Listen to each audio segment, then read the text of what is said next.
Hello, hello, hello. This is 3D or 2D.com's The 3D Show. It came from the third dimension. As always, I'm your host, Adolf Vega, and with me is... James Tate. Put on your 3D glasses now. 3D glasses not included. And if you're wondering what the 3Ds are in The 3D Show, well, they stand for discussion, debate, and the news. I will not be talking about Disney ruined Star Wars. and or The base. or De Beers. but we will probably talk about Avengers. and Mario! I do hope you enjoyed the show. The show, get it? Alright, so welcome to episode 60.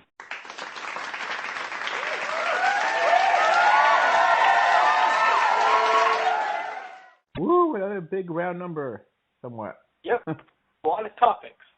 A ton of topics. So if you're missing us, we got a lot of stuff to go over. So we want to go over first. Let's talk about Justice League.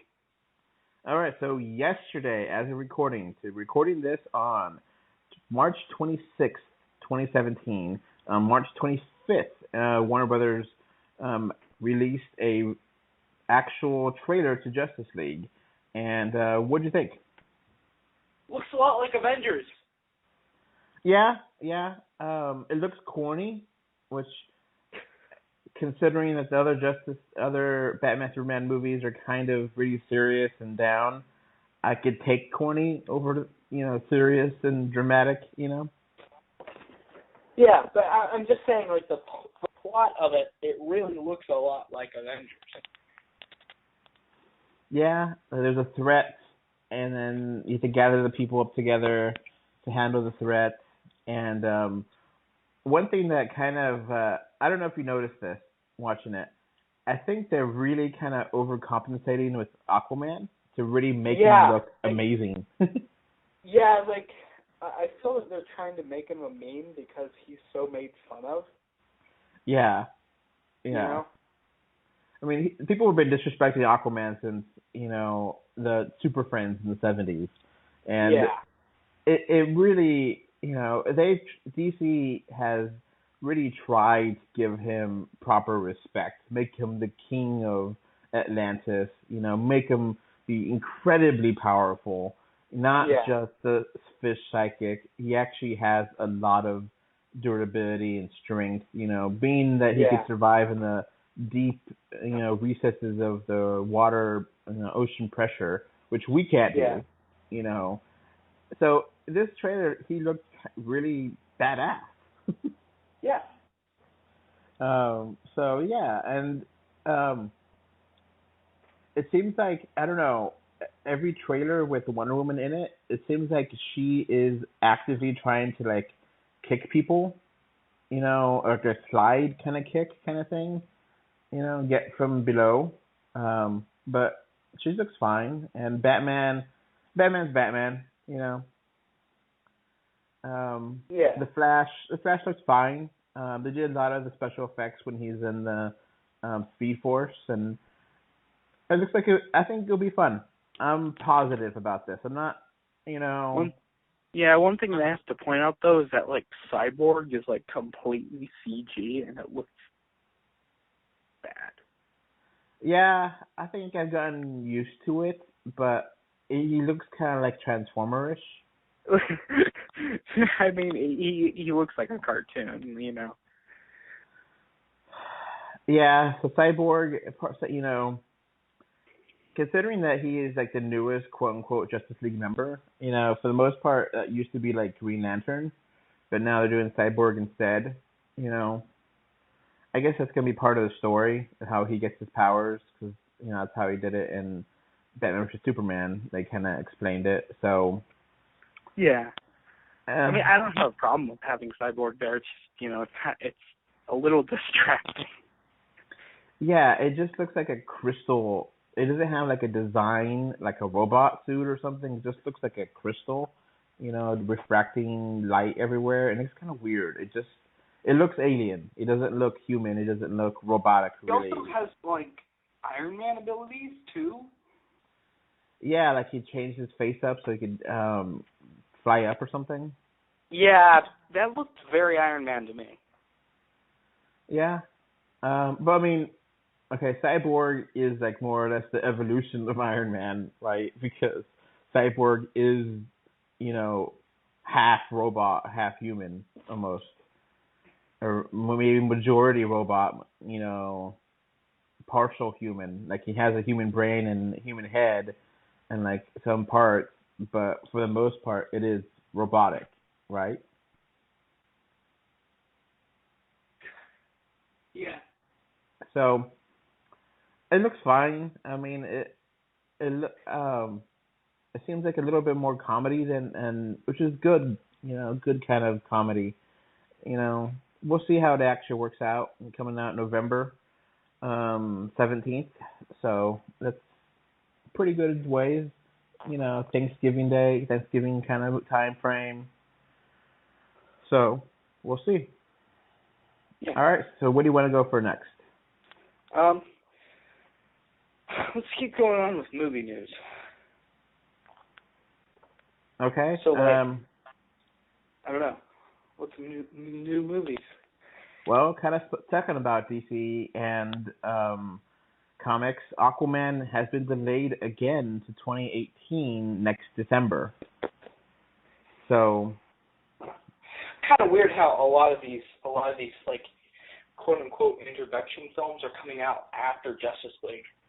yeah, I mean, You know? Wonder Woman's coming out in May, I think, this year. Yeah, Yeah. and so there's Superman, there's Wonder Woman, but there was no Flash yet. There's no, you know, Cyborg yet, no Aquaman yet.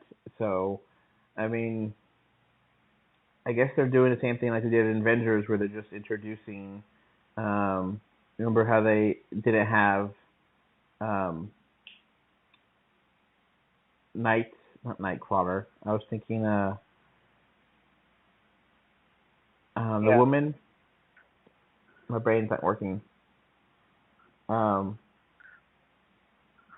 Anyway, they introduced two new characters in the movie for that movie, and then they have them after that. Black Widow and the Arrow guy. Hawkeye, yeah. So they weren't, Black Widow was like in Iron Man 2, but she wasn't really, she was there for like a minute. Uh-huh. So let's keep on going with comic book news and let's go over to Marvel Marvel, Fox. And we got confirmation that a Venom movie is coming out. Now, what do you think of Venom solo movie? Well, I mean, personally, if it's not going to have Spider-Man there, and if it's not going to be canon with the rest of the universe, I don't really think it'd be, that good. So that's a really good question. How is it going to connect to Spider-Man? Is it going to be in its own little bubble? Is it going to be... Because it would be really cool. Because it would be really cool if they did this instead. If they have Infinity War, Spider-Man get the black suit from the Collector or someone, and he goes back to Earth in Spider-Man 2, takes the suit off, and then in the Venom movie it gets to Eddie Brock. Maybe. That'd be cool. I would also like it if maybe Guardians of the Galaxy refers to it, because it is like a planet where Venom comes from and lives, or the symbiote, species, I guess. Yeah, they live. And that's kind of interesting. What's kind of interesting though is that Venom, I don't know if you knew this, but Venom himself was he was banished from his planet. Yeah, for being too vicious. Yeah, something like that.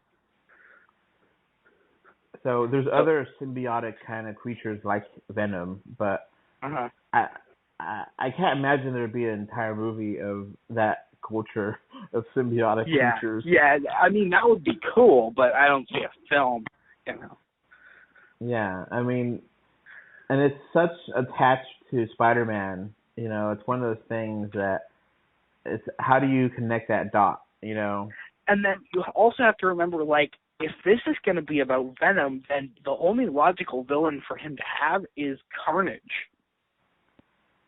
Yeah, Really? and Carnage is interesting because he, in some ways, is just like a different version of Venom, right?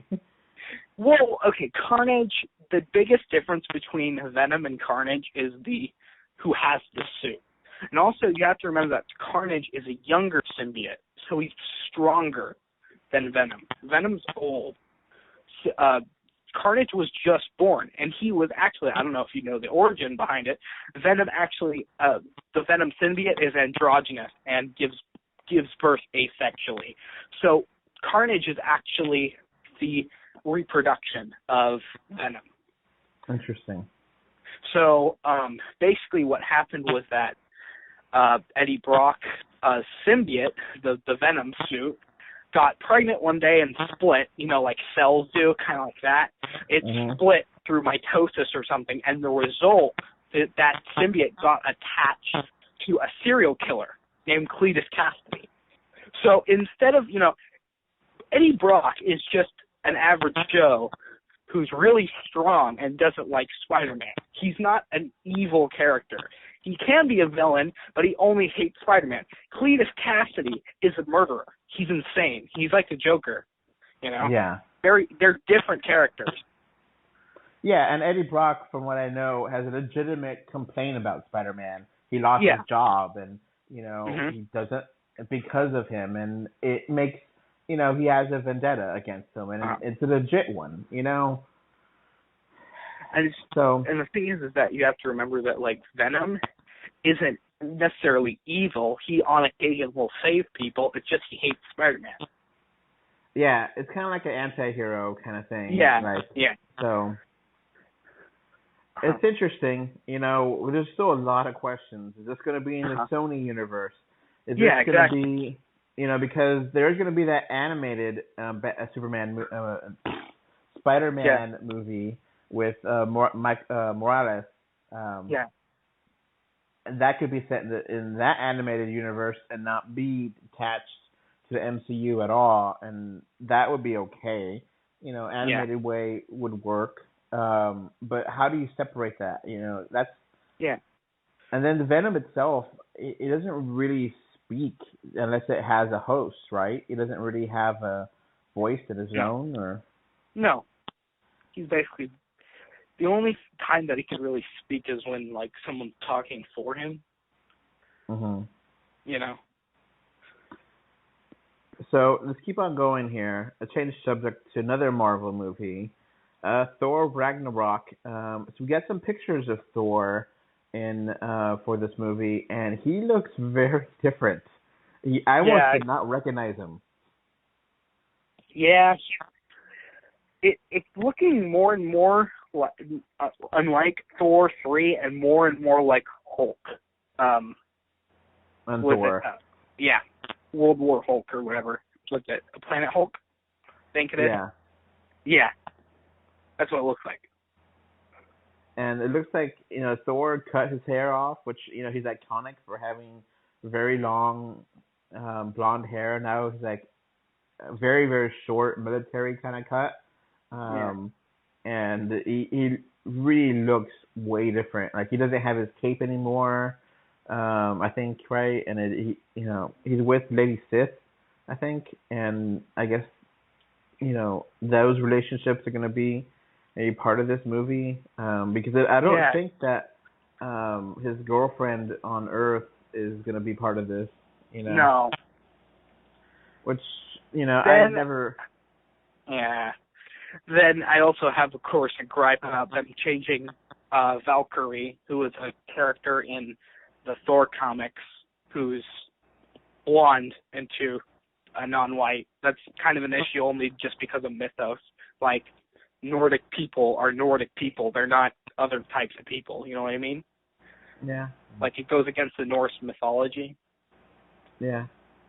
But anyway, other than that, though, it looks pretty good to me. Jane Foster was Thor's girlfriend, played by Natalie Portman. And I never bought that relationship.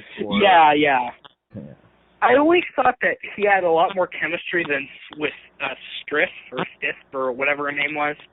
Yeah, but Lady like they Sif? never really. Yeah, well, and the thing is that both movies they teased at them having a relationship because they share a lot in common. You know. Yeah. So I could see that. I could just never see the Jane Foster stuff. And of course, you know? now in the comics, Jane Foster becomes the female Thor or whatever. Yeah.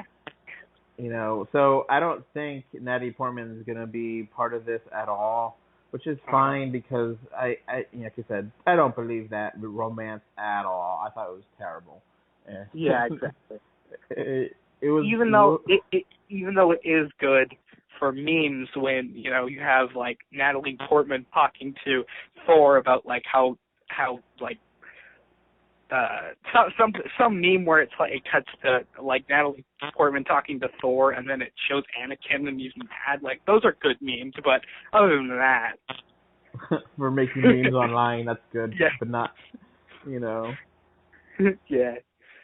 And of course, you know, if you want to talk about Anakin, I don't think they had chemistry at all. Funny.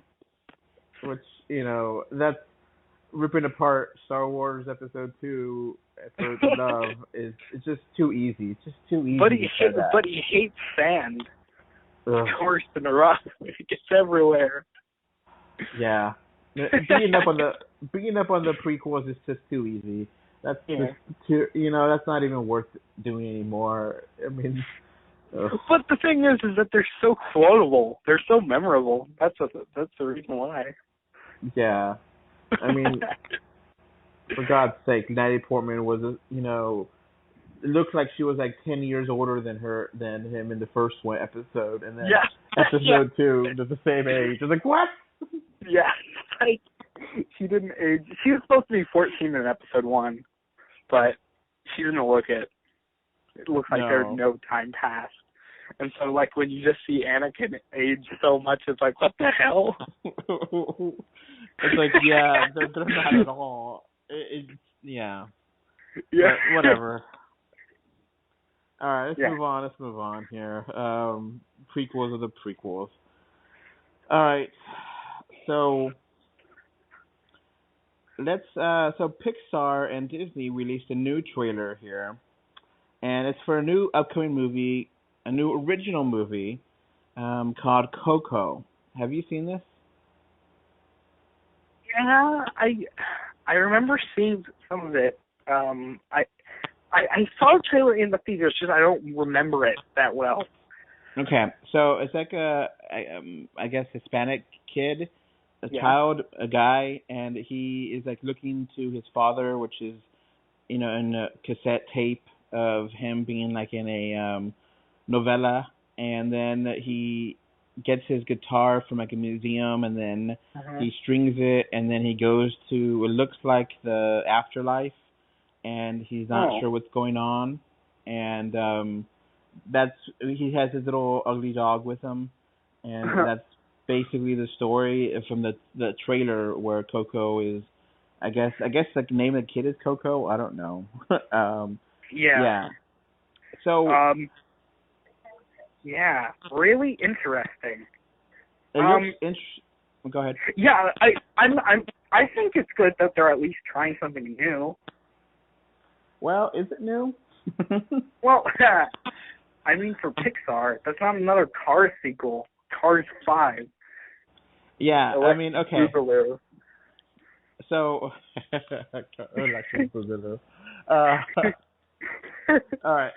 So, the reason I say is it new, because in 2014, there was a movie, a very similar kind of theme, called The Book of Life. I don't know if you saw that movie. Yeah, I remember it. I really liked that movie. I was like one of the. Do you think it's similar? Well, they have very similar concepts here, where there's like a you know, Hispanic, if not Mexican,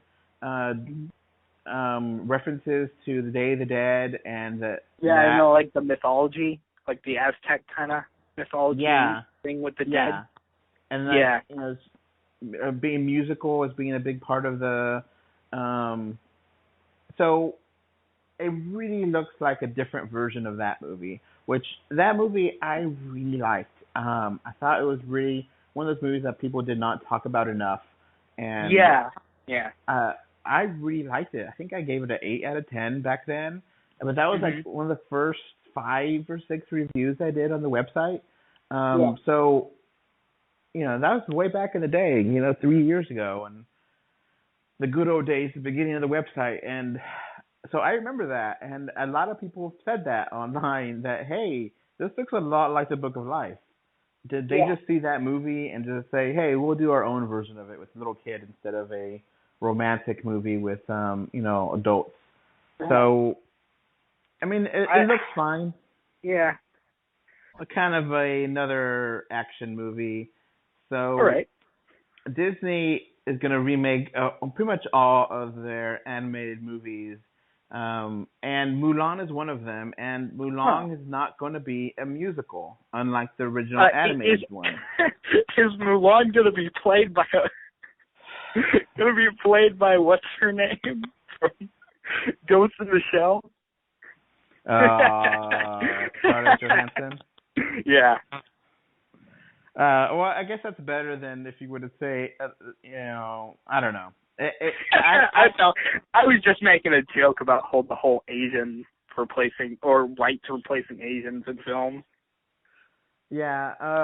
So okay, I never watched Mulan. It's one of those movies that I saw and coming out, and I was young, and I just wasn't interested in it, so I never watched it. So I heard it was good, but I don't remember it really getting. I watched it. Okay. Yeah, it was all right. It's one of those films that I think would be really hard to adapt because, you got a talking dragon, and then you got, the ghosts, of her family members that are, sending her out to go on this quest or whatever. It's really cartoony. That's the best way to describe it. It's not, I don't think it would adapt well. Yeah, so, some of those Disney movies, are just kind of those animated movies in the 90s. They're either totally amazing, like Beauty and the Beast and Aladdin, or totally okay and kind of forgotten about. Like Hercules would be really hard to do in live action. That could be fun. But yeah, Hercules is one of those movies where I guess it's a lesser Disney animated movie. At the time, and I don't know. So Mulan, it's about a woman that dresses up like a man so she could fight in the army. So I wonder if, people are going to protest that and say, transgendered or something. They're going to, have some kind of weird.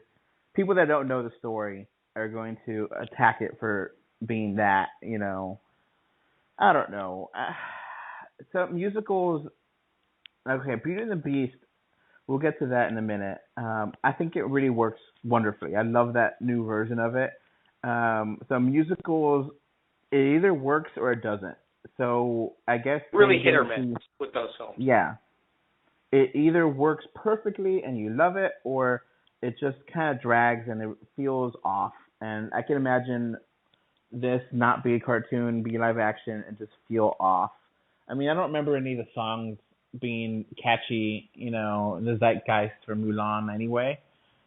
So, yeah, I don't know. Besides the whole man song. Mr. I'll make a man out of you. Yeah. I don't know if you've ever heard about that, but that's a meme, so. You love your memes, don't you? Yeah, that's for sure. And so let's move on to Beauty and the Beast because we're talking about movies. So Beauty and the Beast came out, and I reviewed it. The review's already up on 3D2D.com. I love it. My wife loved it too, and I gave it a perfect 10 out of 10. I adore this movie, and I had no problems with this movie at all. Gave it a 10 out of 10, and there's a huge controversy over this in Malaysia and Alabama. And Mother Russia. Alabama. You kind of call it Mother Russia. Anyway, because LaFoe, which is Gaston's, I guess, partner in crime, in the cartoon, he was his minion. He is attracted to Gaston, and there's like a scene where they're trying to hype up Gaston, and like they have a hug, and it's kind of awkward. And at the very end, there's another scene where he dances with another guy, and the actor said, it's a really good thing that they, I'm happy they made this character a gay character, that he has his gay scenes. And then the country in Malaysia has censorship, and then they said, okay, you have to cut we're gonna have to cut the movie to make sure it's not offensive to our people. Yeah. And then Alabama doesn't. One theater made a big deal about it in Alabama, and then Russia. Well, Russia's really, really anti-gay, and yeah. By the way, if you haven't already known, if you try and start a gay parade in Russia, they'll pretty much start Putin will send a firing squad. And it's kind of joking, but kind of not really. I'm just laughing about how absurd it is, how extreme. So okay. About it. So the whole controversy, I heard about it before watching the movie. When I watched it really was nothing. It was nothing. Yeah, and okay, here's the thing the only problem I have with it is that it's a weird choice for a gay character, only because I always thought that that guy was more of a kid who looked up to him. That's what I always thought. I didn't really get the whole he was in love with him, So okay, in the cartoon, it was kind of like that, and it kind of was a kid. Well, that's what I got from the cartoon. He was some weird fat kid who followed him around. Yeah, it was like his minion, basically. Yeah. It wasn't a serious character. And in the live-action movie, he went to war with him. They have a friendship, a long-going friendship.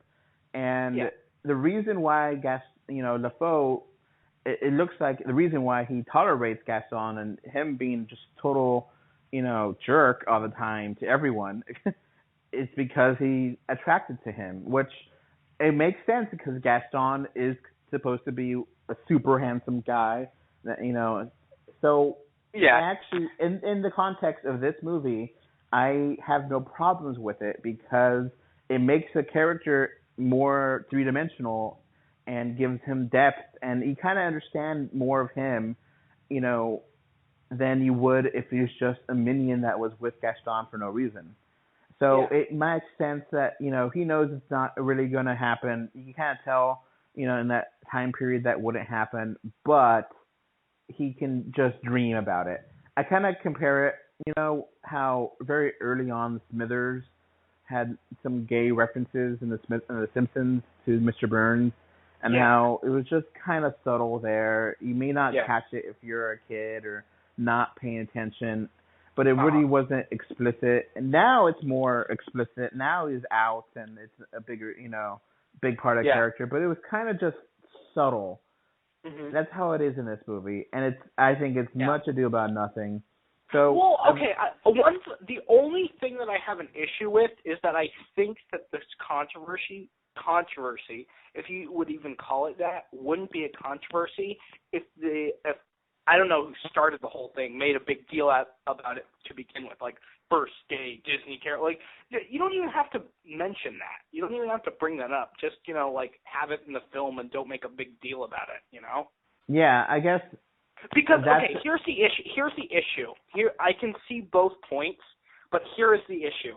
The people who are complaining about it are complaining about it not necessarily because it's in the film, but because it's made so much more important than it actually is. You know what I mean? So I can see both things. Yeah, I don't think it should be censored, and I don't think people should stop watching it because of this little scene. But it's such a minuscule part of the film that people shouldn't really even make a big deal about it to either side. Yeah, I see what you're saying. And I think we both agree that the government should not be censoring movies. Yeah. We both agree there, and when we're off top, we don't really we censor ourselves because we're trying to be professional. But when we're just talking to once another, we will use curse words and no big problem, whatever. But government censorship of art is not something either one of us agree for. Again, so it's ridiculous how much censorship there is in the Malaysian government, and eventually they caved. Disney said, no, I won't let you release it, and then they caved and said, okay, we'll release Beauty and the Beast in Malaysia with a PG-13 rating for that scene, which is really not that big a deal. Mm-hmm. So I think to really accept, if people really want to accept having characters that are gay or whatever, just have them in there and not make a big deal. If you make a big deal out of it, that's what I mean. I think that there was dirt on both sides. Because I'm thinking that someone was like, "Oh, it's the first gay character," and made a huge deal about it, and then the super right wing Alabama types were like, "What the what in tornado?" Yeah. So really, it was foul play on both sides. Yeah, I mean, if you want to have a culture where you accept those things, and which is fine by me, then just accept it. Just don't make a big deal out of it. You see things happen now. I personally think we're past the time when we need to announce that stuff. We can just have it in the films and just not make a big issue about it. Yeah. Yeah. They could okay, here's a good example of this. Belle in Beauty and the Beast, both the animated versions and the new version, she is reading a book, and she loves to read. And back in that time frame, that would really be judged and hated upon, because back in that time frame, women did not read. It was not something they would be acceptable for them to do, because a woman's place at that time was only to be a mother and to take care of housework. So why would they, have her read? So that's something that's kind of in the movie, but no one sees that. And you could, if you want to play it up, you're like, oh, look how much feminist, Belle is. She's reading books. And they don't play it up. It's just her character. And that's how you play it off, is different, makes the context more. If they made Disney made a big deal, look how feminist Belle, the most feminist princess ever, then people will get all upset and be like, I don't want to see this feminist, garbage. But if that's just who her character is, and in that way, it is progressive, that she wants to read and she's reading books, and it's just how that character is written. It's not that big a deal. But if you make a big deal out of it, put a big spotlight on it, then people get all upset, and then they get upset over nothing, because now I don't think anyone has a problem with women reading books. Yeah. But 200 years ago, 300 years ago, that was considered not acceptable. But now, especially in Notre Dame, Yeah. So that's an interesting way to, there. And now Beauty and the Beast is a huge movie. It's probably already, I think, over 500 million worldwide already. So it is a monster, and it is making tons of money. And that's the reason why. And that's the reason why Disney is quickly working upon the next film in the Beauty and the Beast saga, which takes place during Christmas.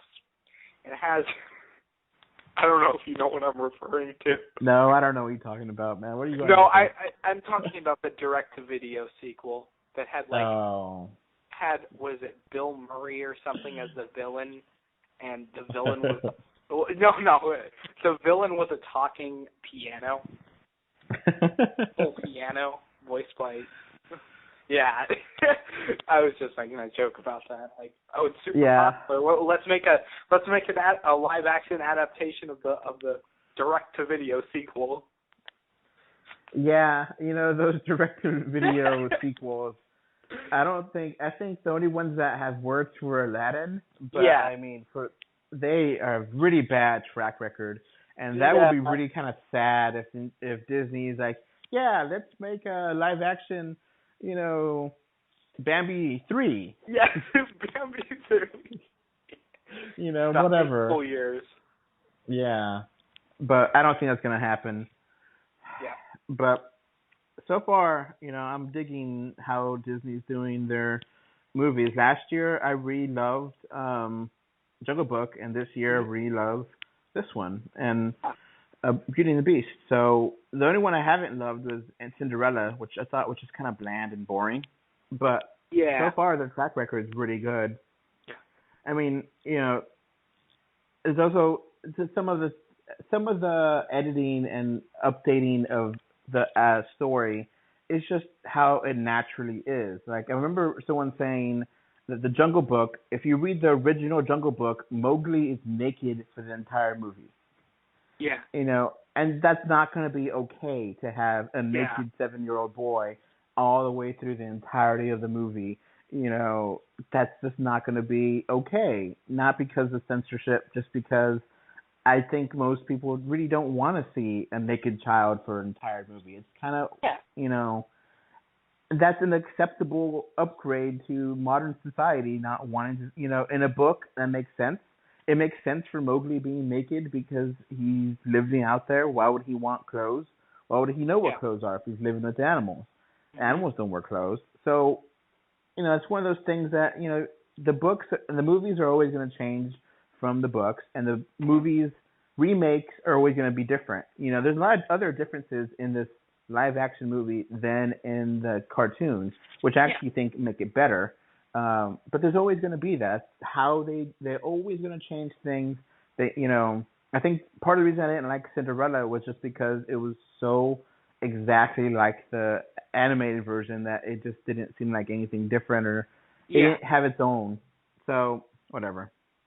All right, let's keep going here. We got a lot of little things going on. Let's keep on Disney here. So Disney is getting sued for the arts and the idea for Zootopia, that maybe Disney is stealing that idea. Well, this wouldn't be the first time this has happened, though. Like, there are plenty of people who say that the entire Lion King was ripped off of a 60s anime. Yeah. So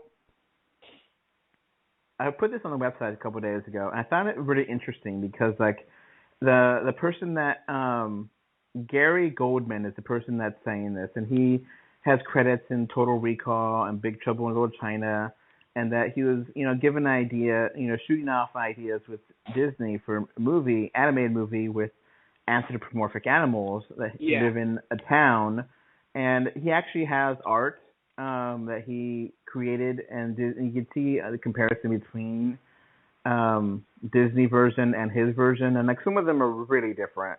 Like he has a sloth, they have a sloth. That makes sense, but like in the original version, it's like a hyena instead of a fox. Yeah. And so there is definitely differences there. But I mean, it's kind of hard because anthropomorphic animated animals on screen is not an original idea. Yeah. I mean, there's been a billion anthropomorphic animated movies. Yeah. So that's just one way to do that. I mean, I could see how some of the ideas may have been inspired, but it's going to be kind of a stretch to really have to win this in court, Yeah. So he's looking for all of the profits. Zootopia. Which, you're right. Good luck with that. Yeah. Good luck getting your money. All of the profits, so, $1 billion. And, I kind of see that he has, like, somewhat of a case. I'm not 100% against it, but, it's part of the you know, I don't know. I don't want to always defend Disney because I know Disney does a lot of hardcore corporate kind of evil things, but this is kind of in that gray area where if he gets really the only thing that they have in common is the character designs, though. Yeah. So, I mean, besides that, yeah, I mean, like that. I think he does mention that they did live in little communities, but I mean, that could be anything. You know, it's for all profits. I don't think that's a shut door case. I think maybe they could settle out of court for like $1 million and shut them up. You know, maybe that way you could, okay, you know what, you did give us some ideas, but we ran with it and made our own thing. You know, I think there is some validity to it, but it's not enough to do the whole thing. I think, you know, it's inspiration and putting it together as a full movie is different, you know, but kind of interesting. Zootopia was a really great movie. I really enjoyed it last year. Mm-hmm. Did you get a chance to see that or no? Yep. All right, so let's keep going here. We got another delay. Avatar 2 is now 2019. Like, come on. Is it ever going to come out? Oh my, yeah, it's honestly looking like this is in development hell, honestly. By the time it comes out, you know, that's why James Cameron is so future perfect, you know, because he always wants to have, you know, delay his movies, and then, you know, he's going to be shooting on, you know, 24K or something. Yeah, and then and then after Avatar 2, he'll somehow find a way to connect the aliens and Avatar universes together in the trilogy. So, yeah. I mean, okay, to defend him a little bit, the first Avatar movie was delayed, and people were thinking, man, we don't know if this movie's going to be a big hit or if Fox just going to eat it with this. I don't know if you remember that before it came out. There was a lot of talk about Avatar being a massive flop, maybe not going to make his money back. It cost a ton of money, and then it exploded and became the number one movie of all time, box office wise, you know. So maybe it'll work itself out. Maybe it won't. We'll see. But well, okay. 2019. My only issue with that, before we move on, is that will people remember it though? That's the thing I'm worried about. That's a fantastic point, because the first Avatar was released in 2009. That means that's 10 years. 10 years almost for the sequel. Yeah, actually 10 years exactly, 2019. 10 years. So that's, you know, and I don't think Avatar... Honestly, that's an insane amount of time for a sequel, though.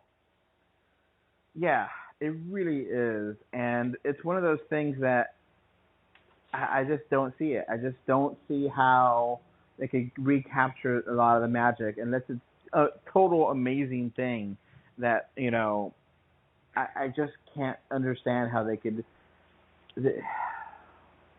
Whatever. It's so much hype, so much there to it. I do love Avatar 1. I'll totally defend it still now. I think a lot of people have gone around to hating that movie when back then everyone really liked it, but still, 2019, man. We'll see. Yeah. I also, this is kind of, I don't know if you brought this up, but I think they have a new director to Man of Steel 2 or something like that. Yeah, so let's move on.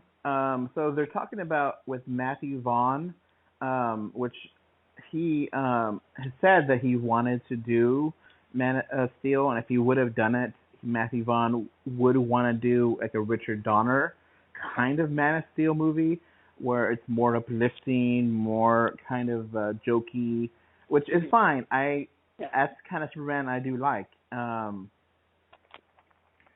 So, what do you think about that idea?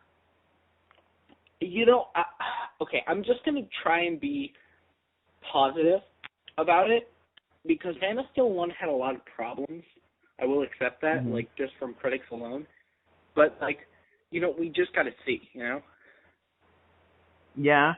I mean, I do like the more realisticness to it, but I do want more of the hopefulness, more of the, it just seems so down and so serious. That's the thing that really gets me with these DC movies, that they're so serious and so depressing to a fault. And they're realistic, but I mean, it's kind of hard to. It's not the kind of movies you want to watch over and over again and have, So, yeah. So let's go back. Some of the movies that Matt Vaughn has, you may know about, is a movie called Snatch in 2000. I don't know if you heard of that one. Yeah. First Snatch. Layer Cake in 2004. Stardust in 2007, which I really like Stardust. I think it's a lot of fun. He did Kick-Ass in 2010. X-Men First Class. Kick-Ass 2. X-Men Days of Future Past. And Kingsman: The Secret Service. Yeah. So he's been around for a while now. And, those movies, I do like them overall. Kingsman: The Secret Service was actually a lot more fun than it looked like in trailers, and I really enjoyed that movie. And I think X-Men First Class is a very good movie, one of the better ones. And Kick-Ass, I like the original Kick-Ass. So I like him as a director. So I think he could be a good fit. He's done superhero stuff with Kick-Ass. He's done kind of, fun stuff overall. I think he could work. Yeah. As long as they just try to have more a linear story and not overdo it with, dream sequences and flashbacks. Because that's one thing that really does bother me about both of the Zack Snyder movies, that they try to do so many dream sequences and flashbacks. It's kind of hard to know where you're going with it, Yeah.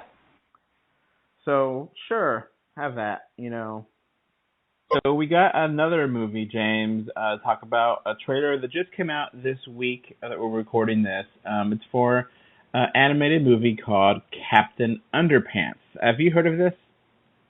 Yeah, vaguely.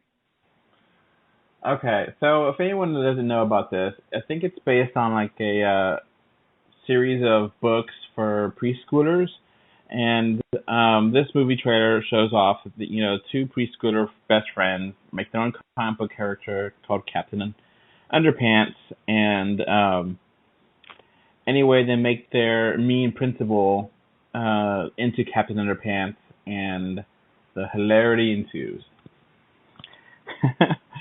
So, yeah. Here's a neat little side note. On an audio commentary for The Simpsons, Matt Groening talked about underpants versus underwear, and they say that underpants is slightly funnier than underwear. That's why they use it in The Simpsons and Futurama, because it's just a little bit funnier, a little bit more awkward. Yeah. So it's just kind of one of those things that stuck around that I don't think many people really use in real life, that term, but for comedy's sake, it's something that people use. Yeah. It's like it's a funnier phrase. So, I mean, look, I'm 33 years old. I've never heard of this, and I don't have kids, and my nephews are probably too old for this too. So I'm not going to watch this. Are you at all interested in this or no? No. I mean, look, the babies, let them have some movies, whatever, right? Let the babies have what they want. I'm not against this. I'm not really for this. It is what it is, it's interesting to see how much money you think it's going to make, though, you know? Yeah. Because, you know, the parents have to watch it. Are the parents going to go to the theater for this? Or are they going to be like, yeah, we're going to rent that on Redbox or whatever. Yeah, exactly. You know, because it looks okay. It doesn't, you know, these kinds of for kids movies, you know, it's different from like a Pixar, like, you know, Coco we talked about earlier, or even the animated Beauty and the Beast, which was something that everyone loved back then. You know, it got nominated for Best Picture. It wasn't just a stupid cartoon. And this looks like a stupid cartoon. No offense to the actual people that made this, but I think that's what they're going for, considering that, you know, the little ones are what this is for, not adults, not for teenagers. So, Yeah. Anything else to add to that or no? No, not really. So, we got an interesting 3D printing story, which is about the people are starting to use 3D printing to recreate and fix coral reefs. Huh. So, I always thought it was interesting that coral reefs were an animal that looked like a rock. Yeah. I thought it was just like a rock formation, like a geological formation. And they're like, no, it's actually alive. And it's like, what? But it's like a rock. And, so the 3D printing to make the formations look like the coral reefs. But they actually do help, you know, the balance of the nature of the area. So, you know, a lot of little fishes like to live inside there.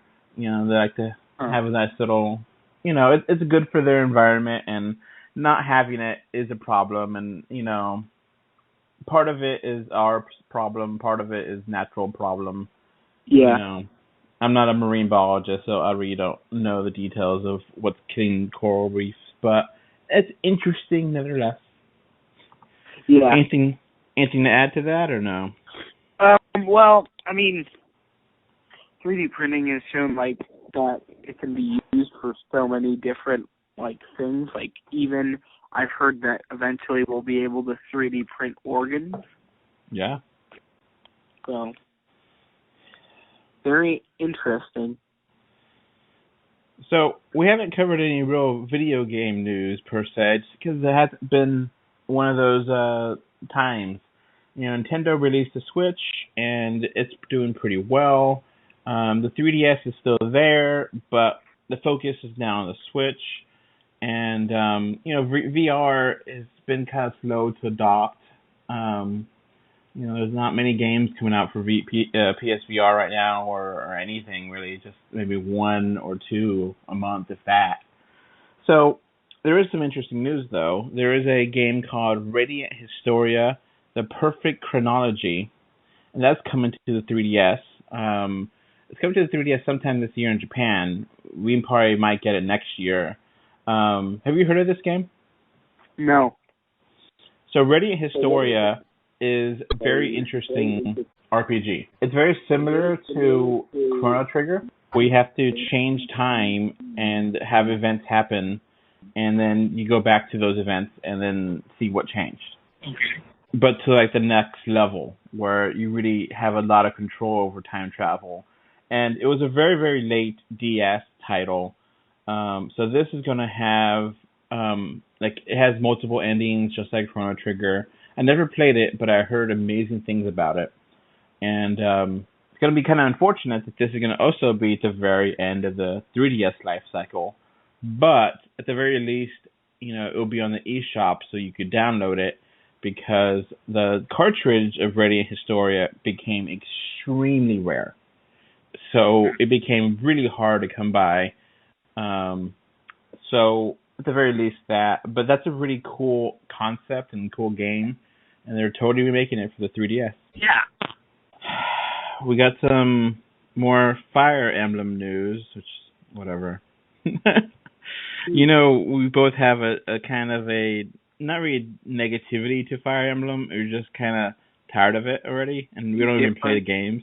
Yeah.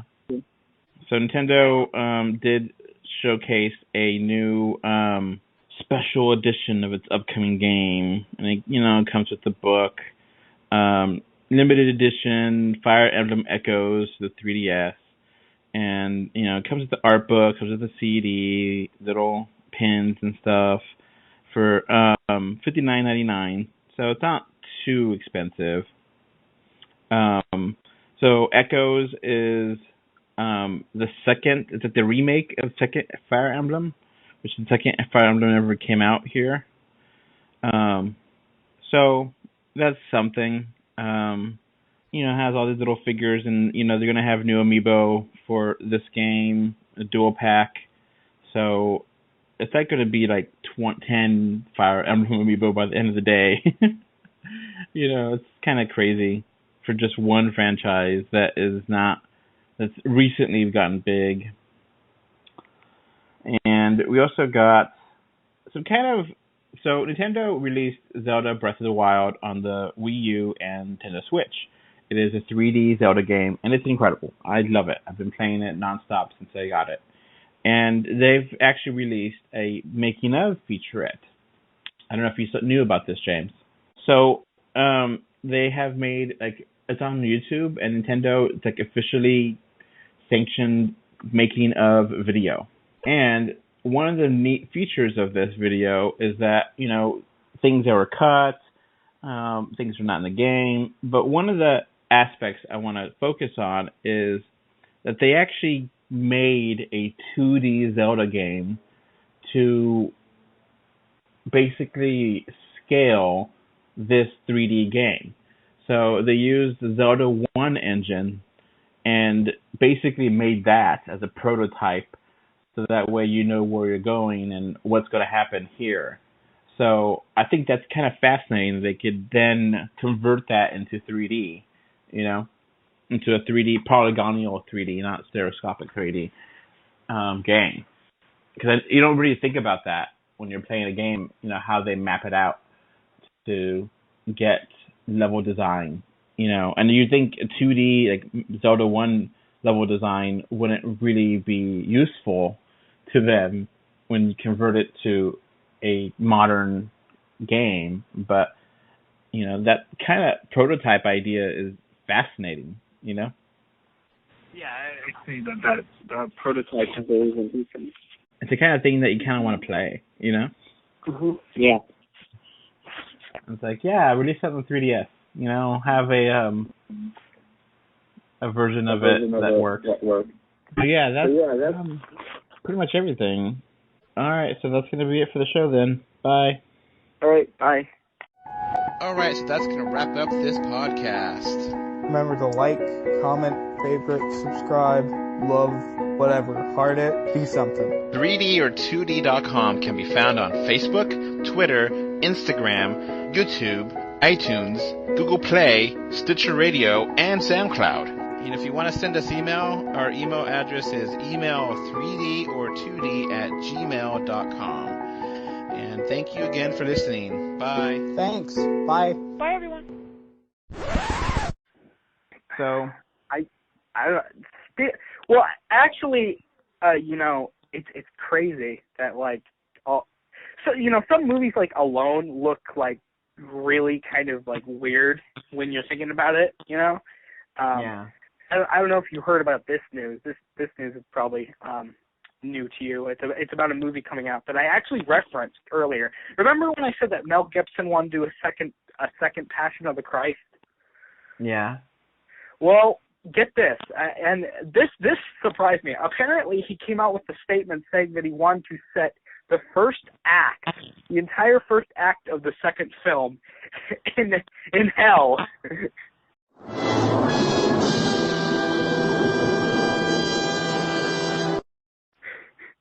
Well, yeah. Okay. I mean, okay. I can see where people would argue that, this is part of the story. I'm just saying it's a really weird choice. Yeah, it really is. It's one of those things that's kind of a hidden, not really hidden, but less talked about thing. Yeah. In Catholic faith. I mean, that after after Christ dies on the cross, he goes to hell to save the souls that were there and comes back. Exactly. But so, I mean, I'm not against it. I'm just saying that it's weird. It's a weird direction because most people aren't familiar with that. Yes, that is a very, in the weeds kind of casting thing. Because the thing is that, it's talked about in verses and it's depicted in art, but to actually visually see it, it's going to be pretty frightening. Yeah. So, it's really out there, but let's just get back on the subject here. We don't want to, I was just bringing up Mel Gibson to bring up Mel Gibson. Okay, so let's change subject entirely